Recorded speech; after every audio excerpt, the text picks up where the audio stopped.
जय श्री राम, जय बालाजी महाराज। भक्तजन, आज हम इस वीडियो में जानेंगे कि दरख्वास्त कैसे लगती है, दरख्वास्त लगाने का सही विधि विधान क्या है।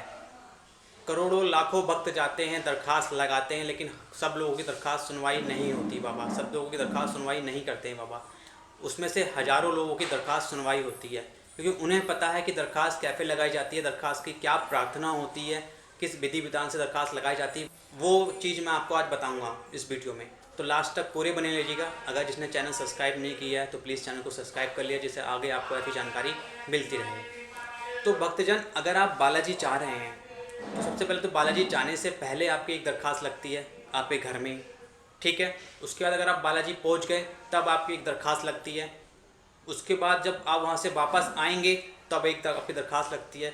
या फिर अगर आपका संकट है या कोई इच्छा पूर्ति के लिए या किसी चीज़ के लिए आप दरख्वास्त लगाना चाहते हैं तब आपकी दरख्वास्त लगती है।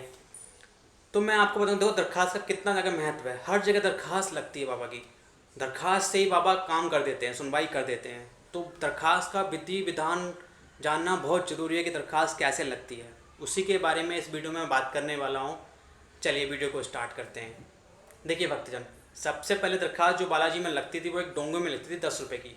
मेरे समय में जब मैं गया था तो 5 रुपये की भी दरख्वास्त मिलती थी, लेकिन अब दरख्वास्त क्या होगी 10 रुपये की थी। लेकिन अब करंट में दरख्वास्त अगर आप जाएंगे तो मई सन 2024 की बात है, अगर आप जाते हैं आप 24 में, ठीक, कोरोना के बाद, तो दरख्वास्त वहाँ पे लगनी बंद हो गई है बालाजी भैरव बाबा पेता सरकार के। लेकिन पहाड़ी पे आज भी दरख्वास्त मिलती है। 10 रुपये की दरख्वास्त आज भी पहाड़ी पे मिलती है। अगर आप पहाड़ी पे जाएंगे तो वहाँ पे आपको 10 रुपये की दरख्वास्त मिलेगी, ठीक है।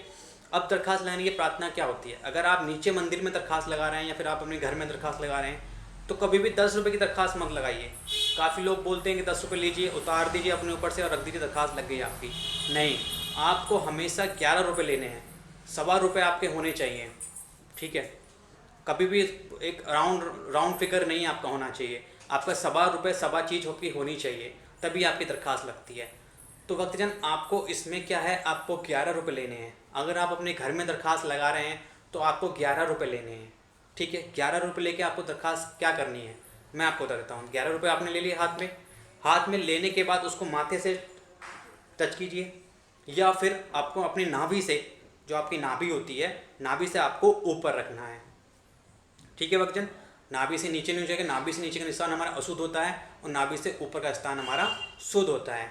तो मेरे हिसाब से प्रार्थना आप अपने माथे पे लगा के करिए, ठीक है। अगर आप अपने लिए कर रहे हैं, ठीक है, या अगर परिवार के लिए कर रहे हैं तो हाथ में लेके ऐसे प्रार्थना करनी है, ठीक है। आप देख पा रहे होंगे प्रार्थना में सबसे पहले क्या करना है। सबसे इम्पोर्टेंट होती है बालाजी महाराज में प्रार्थना।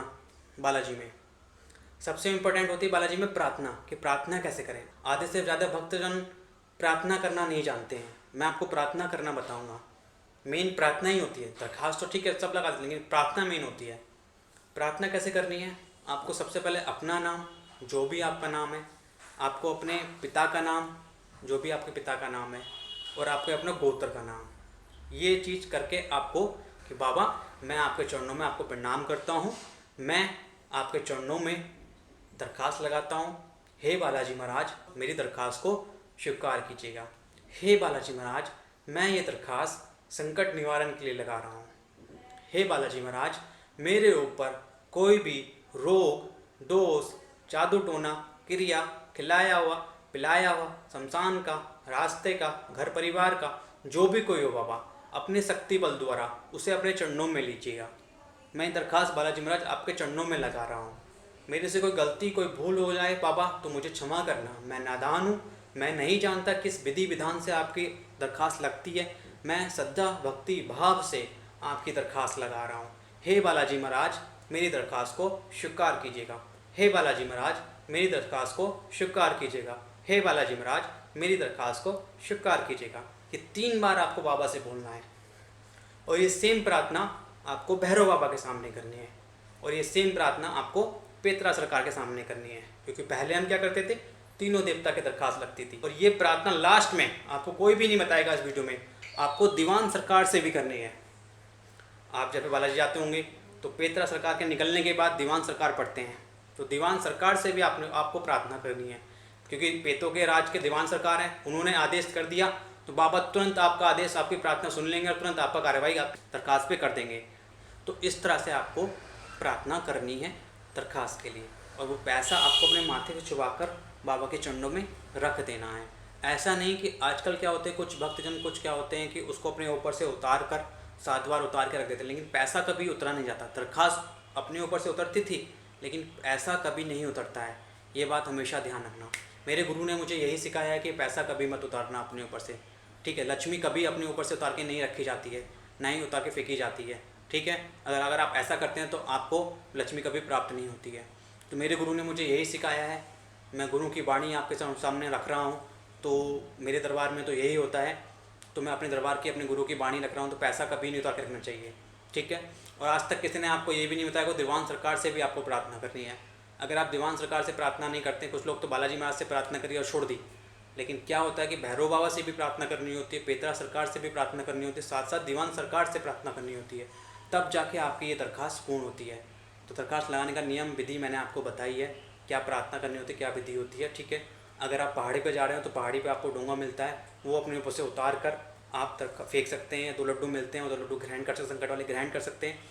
जिनके ऊपर संकट है वो 2 लड्डू ग्रहण कर सकते हैं, और जिनके ऊपर संकट नहीं है, जिनके ऊपर कुछ नहीं है इच्छा पूर्ति के लिए, तो उन ऊपर 7 बार उतार कर उसको बाहर पीछे फेंक सकते हैं। फिर आपको पीछे पलट के नहीं देखना है। या अगर आप रोग पीड़ा वाले हैं, अगर आप दरख्वास्त लगा रहे हैं, तो आपको वो लड्डू ग्रहण कर लेने हैं, ठीक है। तो भक्तजन, हमने जाना कि दरख्वास्त कैसे लगती है, दरख्वास्त की क्या प्रार्थना है, किस विधि विधान पर दरख्वास्त लगती है। अगर वीडियो आपको अच्छी लगी है, जानकारी अगर आपको अच्छी लगी है, तो चैनल को प्लीज़ सब्सक्राइब कीजिए, इससे आगे आपको ऐसी जानकारी मिलती रहे, और सपोर्ट कीजिए, मेरी वीडियो को शेयर कीजिएगा। राधे राधे, जय बालाजी महाराज, जय श्री राम।